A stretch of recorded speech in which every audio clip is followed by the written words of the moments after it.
안녕하십니까. 이 시간부터 살펴볼 책은 문선명 선생 말씀 주제별 정선 6권 성화 학생의 길이라는 책입니다.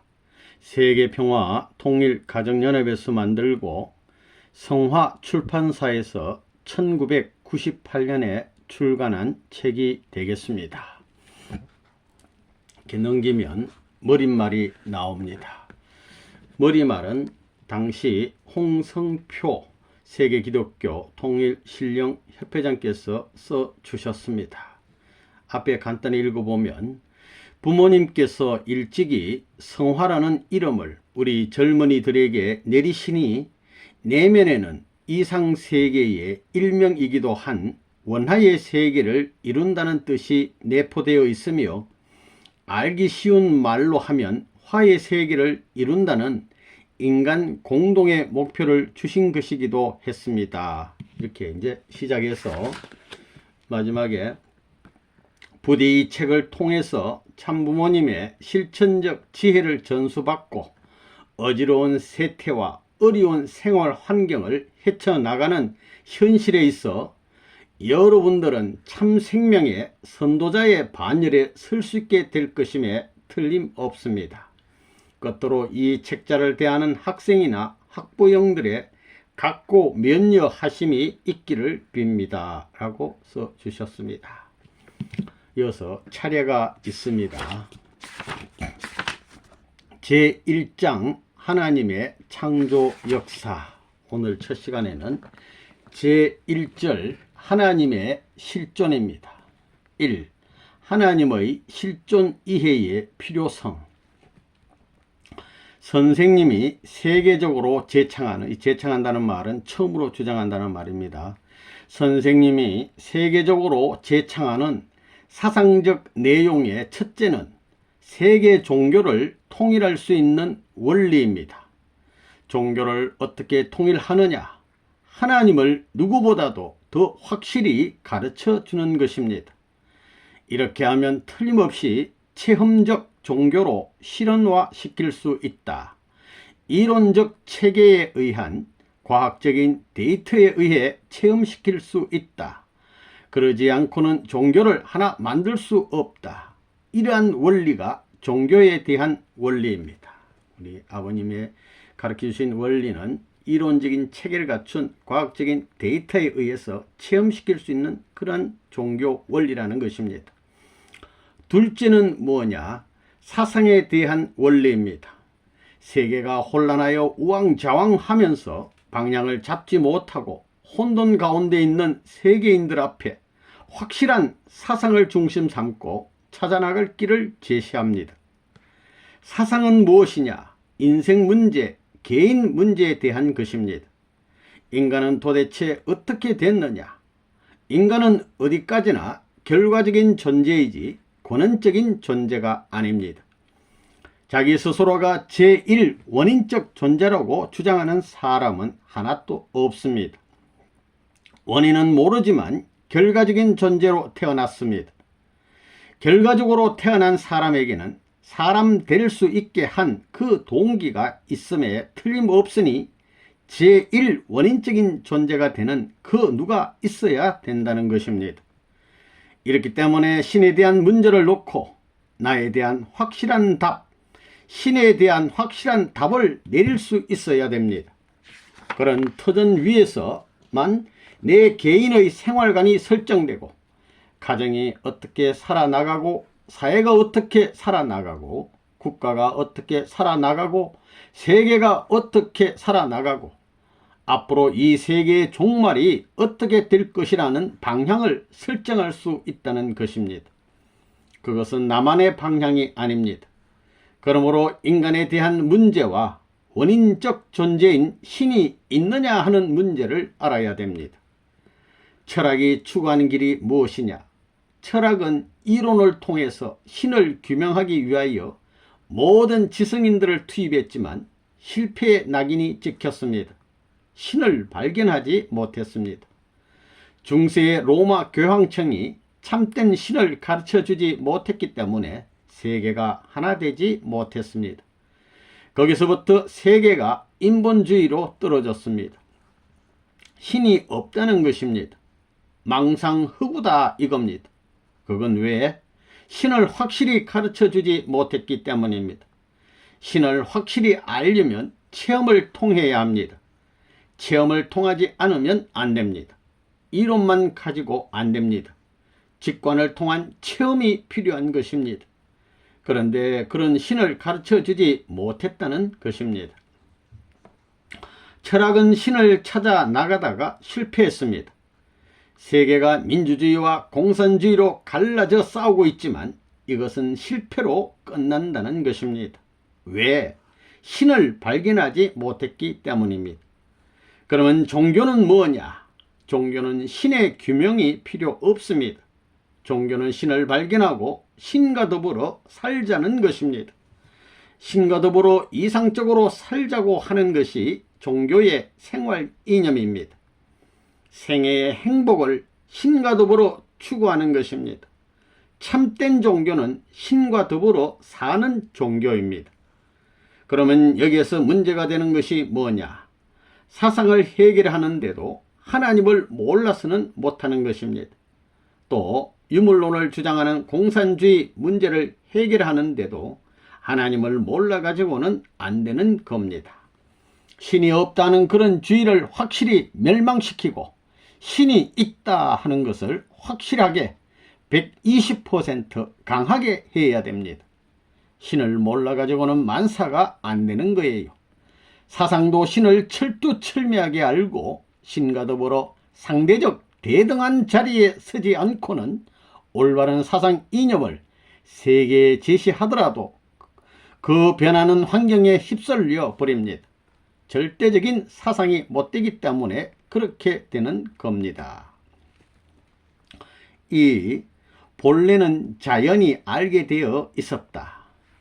인류가 타락하지 않았다면 하나님이 있느냐 없느냐 하는 것을 물어볼 필요도 없습니다. 그것은 본심으로 안다는 것입니다. 다시 말해서 인류 시조가 타락하지 않고 선의 부모로서 이 우주 가운데 등장하여 가정을 이루고 그 가정이 번식되어 이 세계 인류가 되었다면 오늘날 인류가 하나님이 있느냐 없느냐 하고 공론할 필요가 없다는 것입니다. 핏줄이 연결되어 있기 때문에 대번에 몸으로도 안다는 것입니다. 하나의 나무와 마찬가지로 거기에는 설명이 필요 없습니다. 설명을 통해서 하나님을 알 수 있게 지으셨다면 하나님은 창조를 잘못한 것입니다. 원래 인간에게는 설명이 필요 없다는 것입니다.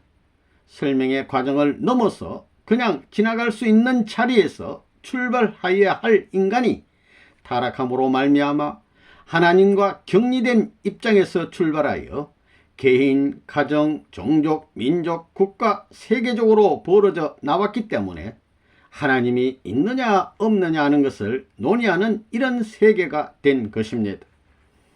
인류가 타락하지 않고 본성의 선한 부모를 통해서 태어났던들 하나님이 있느냐 없느냐 하는 변론은 필요치 않았을 것입니다. 나면서부터 자연히 안다는 것입니다. 아기가 뱃속에서부터 젖 먹는 법을 배워 가지고 나옵니까? 나자마자 눈앞에 젖이 있으면 빨게 되어 있는 것입니다. 자동적으로 알게 되어 있습니다. 인류가 타락하지 않았다면 하나님과 인간의 관계를 자동적으로 알고 자동적으로 해결하고 자동적으로 가야 할 입장이라는 것을 알았을 것입니다. 그런데 타락함으로 말미암아 전부 다 망각해 버렸습니다. 그래서 하나님이 있는지 없는지를 의심하는 결과의 세계가 되었다는 것입니다. 이것은 비참한 사실입니다. 3. 하나님의 편재성. 편재라는 말은 어디나 있다고 말입니다. 편재성. 우리 인간 시조인 아담 해와가 타락하지 않았으면 하나님의 사랑을 중심 삼고 일체가 된 이상은 어떤 것이냐? 하나님과 우리 인간은 분립된 것이 아닙니다. 하나님은 우리 내적 아버지가 되고 아담 해와는 외적 아버지가 되는 것입니다. 지상의 세계가 지상만으로 고립되는 것이 아니라 하나님을 중심 삼은 영계가 지상을 대표한 우리 인류 시조와 완전히 하나 되기 때문에 하나님을 중심한 영계는 내적인 면을 표시하고 아담 헤어를 중심 삼은 이 지상은 외적인 면을 표시해서 일체를 이루는 것입니다. 그러면 하나님은 어디에 계시느냐? 영계에 계시는 것이 아니고 우리의 마음 중심에 계신다는 것입니다. 그러면 마음 중심에 계신 그 하나님과 마음 중심의 명령을 받는 아담 헤와는 한 몸과 마찬가지입니다. 여러분들이 하나님의 편재성을 어떻게 느끼느냐? 공기를 하나님의 입김과 같이 느껴라. 태풍이 불어오거든 그것을 하나님의 콧김과 같이 느끼라는 것입니다. 흐르는 물이 있거든 그것을 하나님이 이 세계를 위해서 순환길을 극복해 나오시면서 흘리신 땀과 같이 느끼라는 것입니다. 태양을 바라보거든 그 태양이 이 우주 전체의 생명의 요인을 상징하였음을 알고 하나님의 사랑을 태양에서 배우라는 것입니다. 하나님의 심정을 채우라는 데 있어서 하나의 교본이요 교제로 전개시킨 것, 사랑하는 아들, 딸을 기쁘게 하기 위한 교제로 세워놓은 것이 자연입니다. 나뭇잎을 보고 자기 아들, 딸같이 여기고 혼자 중얼거릴 수 있으면 그는 성인에 가까운 사람입니다. 미친 사람이 아니라는 겁니다. 4. 하나님은 무형의 존재. 하나님은 살아있습니다. 악마도 살아있습니다. 그런데 보이지 않습니다. 그래서 공산주의로 말하면 관념과 실제 문제가 철학에서 문제가 되고 있습니다. 보이지 않는 것은 전부 다 관념입니다. 양심도 관념이라고 보는 겁니다. 사랑도 추상명사입니다. 그런데 사랑은 관념이 아닙니다. 실생활의 모든 면에서 접촉하고 있는 것입니다. 하나님은 지혜로운 분입니다. 하나님은 스스로 보이지 않는 주인이 되자 하는 생각을 할 수 있다는 것입니다. 편리한 길을 택하려니까 그럴 수 있습니다. 그들이 가만히 있으면 나 혼자 슬슬 마음대로 할 수 있게끔 그들이 아무리 따라잡으려 해도 못 따라잡고 보려고 해도 볼 수 없게끔 되는 것이 제일 편리한 방법일 겁니다. 그러면서 주인 노릇 할 수 있으면 그게 바람직한 것이지 210억 광년이나 되는 우주를 내 품에 품겨오라, 넌 내 안에 있어라, 이런 몸뚱이를 가진 하나님이라면 하나님 노릇 해먹을 수 없을 것입니다. 그런 하나님이라 할 때 몸과 마음이 서로 찾아가려면 얼마나 오래 걸리겠습니까? 하나님이 볼 때도 한심할 것입니다. 그런 것을 생각할 때 지혜로운 하나님, 전지전능하신 하나님은 중앙에서 마음대로 거동할 수 있는 무형적인 존재로서 천주를 지배하는 것이 제일 편리하겠다고 생각하신 겁니다. 누가 불평하지 않습니다. 하나님이 무형이니만큼 존재 세계를 마음대로 뚫고 오더라도 누가 조금도 지장을 안 느낍니다. 여러분은 몸뚱이가 있지만 하나님이 와서 마음대로 지나가더라도 모른다는 것입니다. 하나님이 꾸벅꾸벅 자는 여러분들의 몸뚱이를 마음대로 밟고 지나가도 모른다는 것입니다. 얼마나 편리하겠습니까? 그러니까 하나님이 생각 끝에 보이지 않는 신으로 있는 것이 제일 편리할 것이라 해서 그렇게 보이지 않는 하나님이 됐다 하는 논리는 가당한 논리라는 것입니다. 여러분은 공기가 통하고 있지만 통하는 걸 느끼지 못합니다. 공기가 통하는 것도 못 느끼는데 하나님이 통하는 것을 알겠느냐 이겁니다. 그래서 할 수 없이 하나님은 무형의 신으로 있는 것이 최고 편리한 방법이다 해서 무형으로 계시면서 이 큰 우주를 지배할 수 있는, 우주를 보자기로 싸고도 남을 수 있는 그러한 하나님이 되지 않으면 안 된다는 것입니다. 무형의 하나님이지만 무형의 하나님의 마음은 이 우주도 작다고 보고 더 큰 것을 요구하고 있다는 것입니다. 5. 하나님을 최후를 통해 알아야. 막연히 하나님이 있다면 우리하고 관계가 먼 느낌입니다. 하나님이 있으면 있지 나하고 무슨 관계가 있느냐 이겁니다. 어떻게 관계를 갖느냐 하는 것이 중요한 문제입니다. 하나님이 있다는 것은 말뿐이 아닙니다.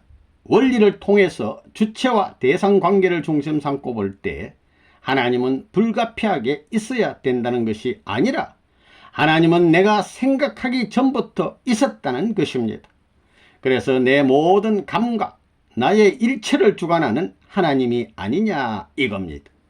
하나님이 있다는 것을 인식하는 것이 무엇보다도 중요한 문제입니다. 인식하고 아는 것이 원칙입니다. 알고 인식하는 것이 아니라 인식하고 알도록 되어 있다는 것입니다.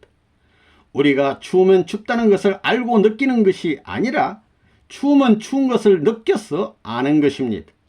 이와 마찬가지로 신이 있다면 신이 있는 것을 여러분이 느껴야 되겠습니다. 세포로 느껴야 되겠습니다. 그 경지가 문제입니다. 다시 말하면 제일적 입장을 어떻게 우리가 확정짓느냐 하는 것이 문제라는 것입니다. 우리 자신들에게 하나님의 사랑을 받았느냐 또 지금 받고 있느냐 하고 물어보게 될 때 어떻게 생각해요? 오늘날 세계 신학자들 중에는 하나님이 있는지 없는지를 모르는 사람들도 있습니다. 통일교의 패들은 어떻습니까? 압니다. 하나님을 머리로 아는 것이 아니고 심정으로 체휼해야 됩니다. 느껴야 된다 이겁니다. 우리 통일교회는 하나님으로부터 받을 수 있는 사랑의 몫이 있습니다. 그 몫을 우리는 받아야 되겠습니다. 여러분은 자다가도 아버지 할 수 있고 혼자말로도 아버지 할 수 있어야 됩니다. 세상에서 사람들이 자기 상대를 그리워하는 그 이상으로 그리움에 북받쳐야 됩니다. 밥 먹는 것을 잊어버리고 잠자는 것을 잊어버리면서 그 생활 이면에 아버지에 대한 그리움을 가지고 아버지 하게 되면 아버지가 없는데도 아버지 손이 잡힌다는 것입니다. 그런 꿈 같은 일이 벌어진다는 것입니다. 아버지 하면 아버지 품에 안긴다 이겁니다. 이러한 체율적 감정을 어떻게 체득하느냐 하는 것이 신앙생활에서 무엇보다도 귀하다는 것을 여러분이 알아야 됩니다. 그러한 체율의 감도, 느끼는 그 도수, 그 양이 그 사람의 신앙 기준이 될 수 있습니다. 그러한 사랑의 심정을 가졌다면 어디에 가서 내가 이것을 해야 된다 할 때는 하늘이여 같이 주시옵소서 하기 전에 벌써 하나님은 같이 하고 있습니다.